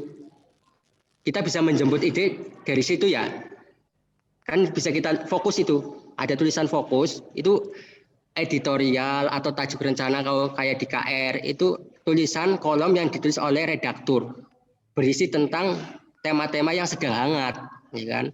Teman-teman bisa menjemput ide di sini untuk media cetak, ya kan? Judulnya kan Hore Masuk Sekolah. Nah, yang selama ini kan PJJ ya, jarak jauh online kan. Nah, berarti teman-teman bisa nulis apa aja sih yang harus dipersiapkan ketika pembelajaran luring, ya kan? Padahal pandemi masih melanda. Nah, seperti itu. Nah, di sampingnya di bagian atas, di atasnya judul itu ada rubrik namanya. Rubrik opini. Setiap artikel, dan ini teman-teman harus penuhi, setiap artikel atau tulisan yang dikirim ke redaksi melalui email opini.tribun.jateng@gmail.com. Belum pernah dipublikasikan di media manapun, ya kan, dengan panjang karakter, diketik dengan spasi rangka maksimal 5.000 karakter. Teman-teman bisa lihat di Microsoft Word-nya di bagian pojok kiri ada tulisan jumlah kata sama karakter ya kan. Dan menampilkan rekening, ya kan? Rekening sendiri ya, bukan rekening teman.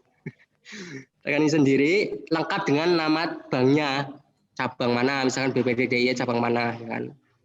Sama nomor handphone. Nah, harus dipenuhi, jangan kemudian teman-teman apa ya istilahnya melanggar, nulis 8.000 karakter, ya kan? Ini opininya judulnya bukan hal tabu, kan 2 baris ya. Nek Tribun Jateng memang kadang-kadang bisa 2 baris, tapi rata-rata media cetak itu umumnya 1 baris, ya kan? Berita olahraga, prestasi dan edukasi. Atau misalkan kemarin terkait dengan gagal tandingnya timnas bulu tangkis Indonesia di All England, bisa kita tulis, ya kan?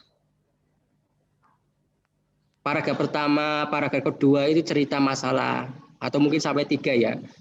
Paragraf selanjutnya sampai sebelum terakhir itu isinya. Nah, ini kalau kita perhatikan kan singkat-singkat, 1 paragraf, nggak gemuk, ya. Jadi teman-teman catatnya teman-teman, nanti kan ada beberapa, mungkin sebanyak-banyaknya ya. Saya tunggu artikel teman-teman sebanyak-banyaknya dikirim ke saya. Itu kalau bisa sudah dipenggal-penggal, jangan dicek lagi minimal tipe sama jumlah paragrafnya itu jangan terlalu panjang atau terlalu barisnya terlalu banyak itu loh. Ya maksimal 6 baris lah. Udah kayak gitu biar nanti saya kasih feedbacknya lebih fokus ke kontennya, bukan hal arsitekturnya. Judulnya sudah singkat misalkan. Nah, ini penulisnya ada Kusumo Haryanto, afiliasinya Humas Gapsi Jawa Tengah. Nah, saya kira gambarnya seperti itu untuk media cetak. Ini termasuk media middle ya. Jadi tengah-tengah, levelnya tengah-tengah. Ada yang tinggi itu seperti Kompas, Jawa Pos, Tempo. Yang satu tulisan itu honornya bisa 1.800.000. Sekarang ke media online. Coba klik harakatuna.com. Harakatuna.com. Harakatuna.com. Harakatuna.com. Harakatuna. Pakai K ya, Mas? Iya, Harakatuna, udah benar ini. Tuna.com.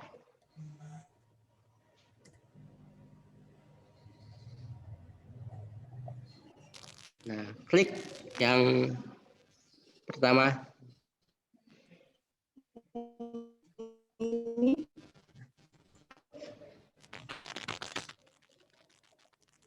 Banyak media teman-teman yang bisa nanti teman-teman pelajari sendiri di rumah kan, karakteristiknya gimana, rubriknya itu bagaimana, cara nulisnya maksudnya bagaimana, ketentuan nulisnya itu bagaimana.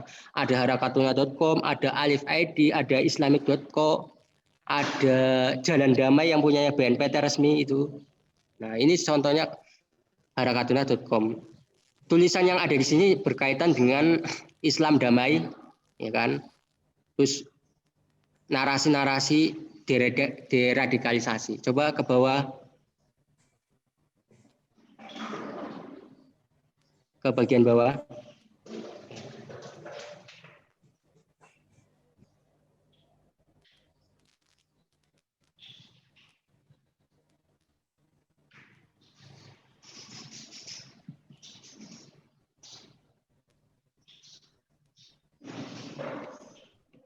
Belum bisa ya, ke bawah.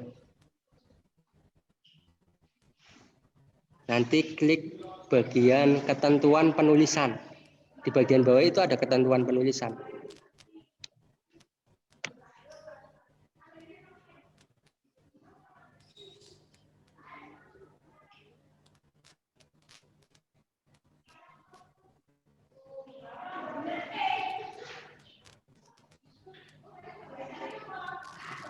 Nah, bagian ketentuan penulisan, coba ke atas sedikit lagi kayaknya.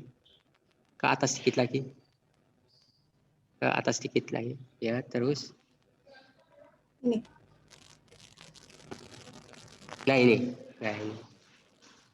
Nanti teman-teman bisa praktek, ada Alif ID, ada islamic.co, atau media-media online banyak sekali. Bisa searching dia. Ini ada tata cara mengirim tulisan ke Harakatuna. Lengkap, tinggal baca. Yang mau kita tulis rubrik apa? Apakah resensi buku yang biasanya akhir pekan? Apakah opini? Lengkap. Adapun tulisan naskah sampai emailnya, sampai honornya itu berapa, ya kan? Jelas ini. Nah, ini teman-teman bisa pelajari sendiri. Cuman karakteristik, saya ulang lagi, karakteristik media online sama media offline itu beda sekali. Mulai dari judulnya, bahkan ini lebih bebas. Kalau media online lebih bebas, nggak terkait kayak tadi ada ontologi, epistemologi, aksiologi, enggak. Ini lebih bebas. Judulnya boleh panjang malahan. Yang penting menarik, ya kan tentunya. Ini Harakatuna. Teman-teman nanti coba media cetak yang minor atau mudah, atau misalkan lagi merasa pesimis kok tulisan saya, karena semua orang bisa, bahkan makalahnya teman-teman itu bisa dikemas ulang jadi tulisan populer, kan dikirim ke Mata Banua, Sulteng Raya, Harian Momentum, itu mudah. Saya lihat akhir-akhir ini banyak anak pekim nulis di situ. UIN Sunan Kalijaga juga banyak di situ, kan? Atau teman-teman punya tulisan terkait dengan pendidikan yang lebih khusus, coba klik di Ma'arif NU Jateng. Ma'arif NU Jateng.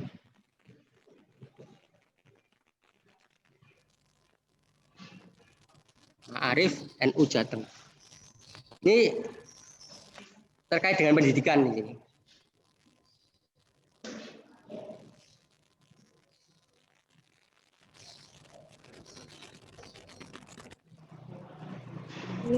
Bisa diklik. Itu ada cara kirim tulisan lengkap, sama seperti tadi. Cuman ini lebih diprioritaskan terkait dengan pendidikan. Ya meskipun honornya sedikit 50.000, tapi setidaknya bisa dicoba teman-teman. Karena ini bocoran ya. Ini jarang yang nyerang ini. Masih sepi. Soalnya mungkin nggak ada yang tahu ya. Buktinya gampang kok ngeceknya, itu kan yang lihat cuma 3. Nah, teman-teman punya 5 puisi ya, misalkan kata 5 puisi dikirim ke sini, 50.000 lumayan. Ini belum ada yang nyerang, jarang sekali. Pembaca aja ya cuma 3 kok. Beda dengan Jalan Damai, punyanya BNPT itu ribuan itu. Tiap hari yang rebutin 200 penulis kira-kira. Tapi saya berusaha 1 minggu minimal 1. Bahkan kemarin 1 hari 1 malahan. Karena ini kan media resmi dari BNPT dan mereka ngasih apresiasi lebih itu loh, satu tulisan itu dihargai besar honornya dibandingkan dengan media-media lain, dan itu tiap pekan ya. Ada ketentuan menulisnya, coba di samping kirim tulisan itu di ya, terus paling kanan ada tulisan kirim tulisan. Iya, sip. Teman-teman juga bisa baca sendiri nanti. Dan jangan lupa sampai praktik ya. Ini 8.000 karakter, wah lumayan banyak ini. Jadi makalahnya teman-teman yang berkaitan dengan pendidikan coba dipotong-potong atau gimana supaya jadi 8.000 karakter. Rubinya nggak cuma opini, ada puisi di akhir pekan, ya kan? Ada hikmah. Kirim di asnapustaka@gmail.com. Honor pertulisan 100.000 untuk tulisan puisi. Tapi puisinya jangan satu ya. 5 apa berapa itu. Cerpen bisa, opini juga bisa, tiap minggu 3 kali. Ini media online juga.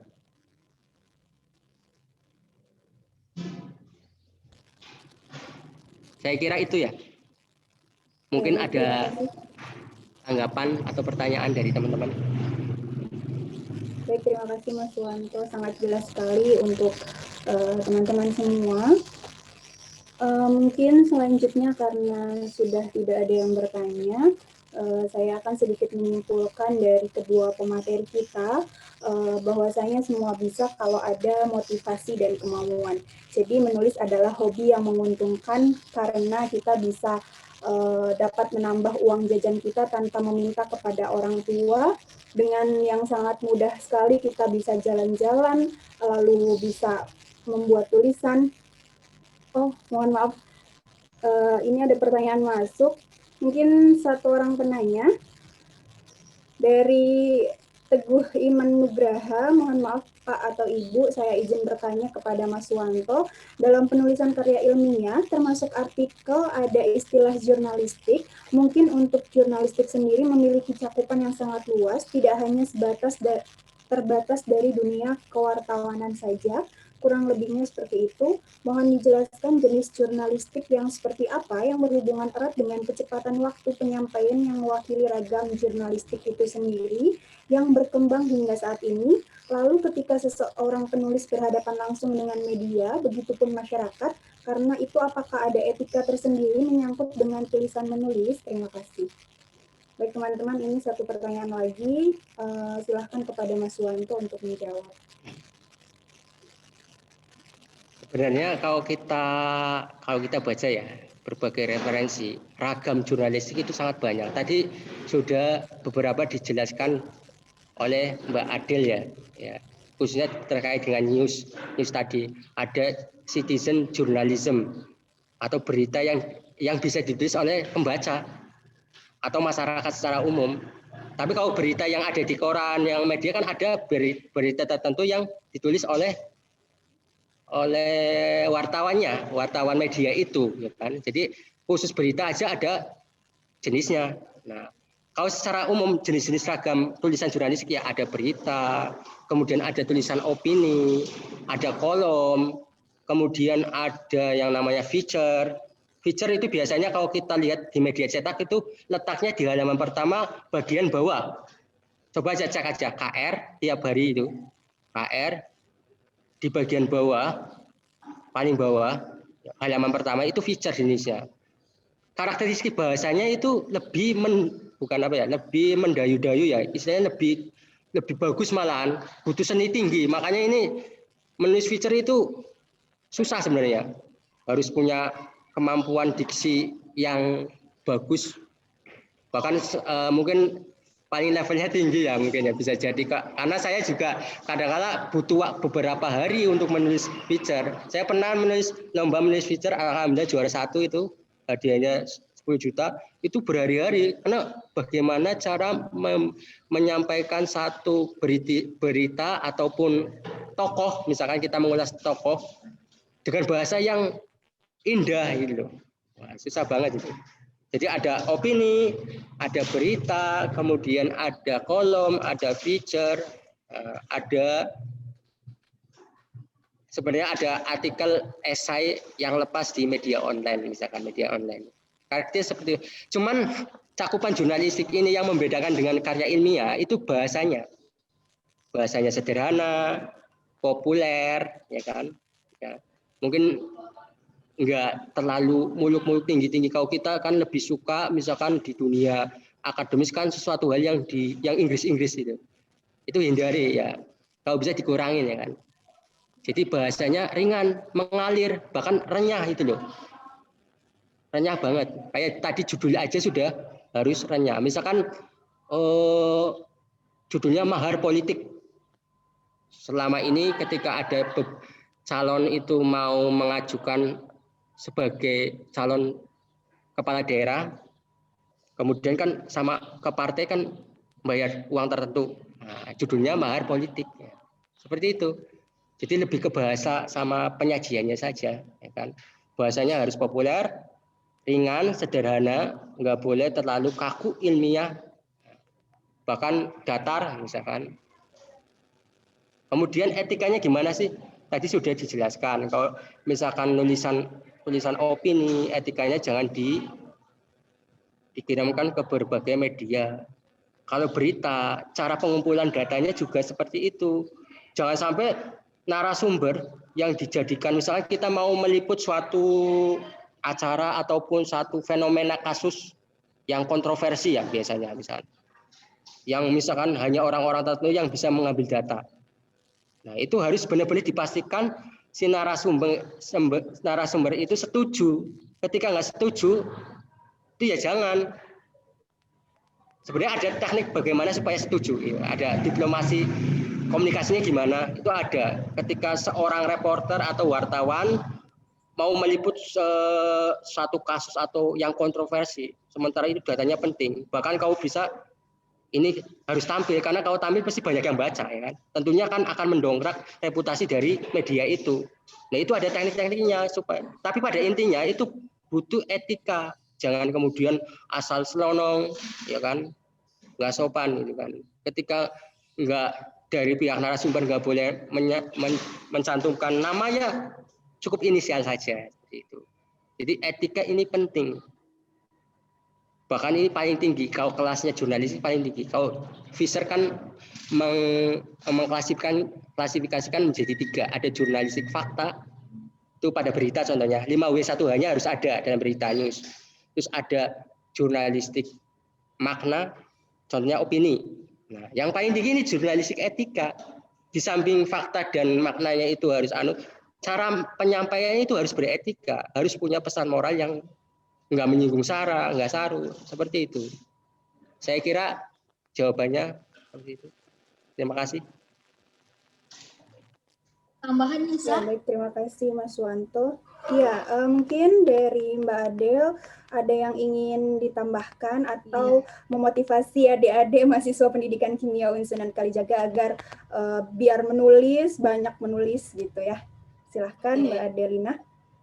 Ini sebelumnya mungkin banyak dari teman-teman mahasiswa juga udah nanya ya Mbak, gimana sih teknisnya kalau misalnya mau ngirim artikel tulisan ke Pos Belitung gitu. Nah, ini disampaikan langsung ya, misalnya untuk tulisan itu yang jelas tulisan artikelnya harus merupakan tulisan asli dari penulis, bukan saduran atau terjemahan, dan itu bisa kalian kirim langsung melalui email. Emailnya itu catat boleh ini posbelitung.redaksi@gmail.com. Nah, nanti di keterangan subjeknya itu bisa disampaikan misalnya apakah tulisan itu merupakan tulisan opini public service atau merupakan citizen jurnalis. Jadi nanti dan di dalamnya itu juga misalnya ada keterangan nama tadi atau juga foto, dan juga jangan lupa lampirkan tulisannya.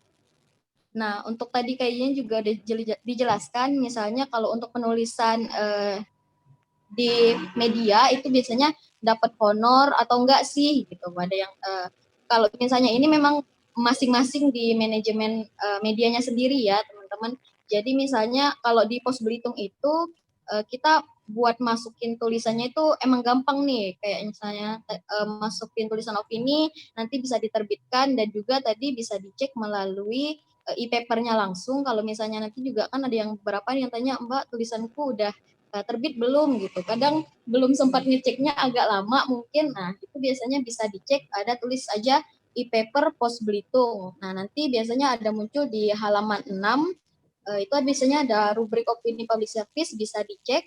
Dan itu biasanya kalau misalnya terbitnya koran hari ini, biasanya nanti e-papernya di-upload sekitar jam 5 sore. Jadi nanti mungkin kalau hari ini belum, nanti besoknya jam 5 sore bisa dicek lagi kayak gitu. Jadi pokoknya untuk menulis ini, yang penting teman-teman itu jangan takut tulisannya nanti nggak masuk atau gimana. Nanti pokoknya diupayakan, dan ketika misalnya sudah terbit, silahkan dicek lagi apa yang mungkin misalnya jadi perbaikan atau apa, dan itu bisa jadi masukan-masukan lagi buat kalian, oh ternyata susunannya harus seperti ini. Nah nanti itu bisa buat kalian berlatih selanjutnya di penulisan artikel atau opini, dan mungkin nanti bisa mengirimkan ke media-media mayor yang mungkin agak susah tuh tadi masuknya kayak gitu. Pokoknya menulis ini perlu latihan, perlu proses, dan jangan lelah berproses gitu. Oke, baik. Terima kasih Mbak Delina Nurmalitasari. Motivasi yang sangat keren sekali untuk kita semua mahasiswa pendidikan kimia. Untuk Mas Suwanto, mungkin ada pesan-pesan untuk adik-adik mahasiswa pendidikan kimia UIN Sunan Kalijaga Yogyakarta agar mereka termotivasi untuk menulis, seperti itu. Menulis itu kan, ini sedikit aja ya. Menulis itu kan kata kerja ya. Jadi kan harus dilakukan ya. Jadi harapannya setelah ini ya, jangan kemudian cuma membayangkan saja, langsung praktik. Ya, makanya bagus sekali. Nanti kan pertemuan selanjutnya kan ada sesi pembedahan ya, pembedahan. Nanti silakan teman-teman kalau punya tulisan kirimkan ya ke panitia, kemudian nanti akan dikirimkan secara kolektif ke saya. Nanti besok pertemuan pada tanggal 17 kita belajar bareng lah. Saya juga belajar ya. Judulnya kenapa salah? Ya. Kayak pengantarnya kayak gimana? Ya. Sampai harapannya sampai benar-benar kekirim, ya kan? Karena kadang-kala ditunda-tunda ya nanti jadinya akhirnya nggak dikirim kan. Nah, tulisan itu mungkin peluru itu mungkin hanya bisa menembus satu kepala, ya kan? Tapi satu buah tulisan bisa menembus ribuan kepala, bahkan jutaan. Nah ini begitu dahsyat sekali ya kan kekuatan penulis sekarang ini. Makanya selalu saya tayangkan para aktivis ya yang datang ke tempat saya, kamu itu demo itu nggak apa-apa ya terus. Tapi selama ini kan kelemahannya para aktivis itu demo lewat media massa. Itu yang hilang. Kalau dulu bahkan aktivis-aktivis founding father kayak Soekarno, Muhyamin, ya kan, Hatta, itu demonya nggak cuma lewat orasi, tapi juga tulisan. Karena apalagi di era digital saat ini ya, di mana perkembangan informasi itu sangat cepat sekali. Informasi yang ada di Sulawesi beberapa detik yang lalu bisa kita ketahui sekarang. Makanya teman-teman bisa demo lewat tulisan, teman-teman bisa mendiseminasi ilmu pengetahuan yang teman-teman miliki lewat tulisan, katakanlah berkaitan dengan pendidikan. Baik itu misalkan inovasi pendidikan kimia itu bagaimana bisa kita diseminasikan lewat sebuah tulisan populer. Artinya butuh kemampuan kemas ulang makalahnya teman-teman, jurnalnya teman-teman, skripsinya teman-teman ke dalam tulisan populer. Saya kira itu semangatnya. Tetap semangat teman-teman. Ya, terima kasih Mas Suwanto dan Mbak Adelina Nurmalitasari yang telah memaparkan materinya. Sangat bermanfaat, sangat menarik sekali untuk kita semua. Baik, terakhir saya akan menyimpulkan dari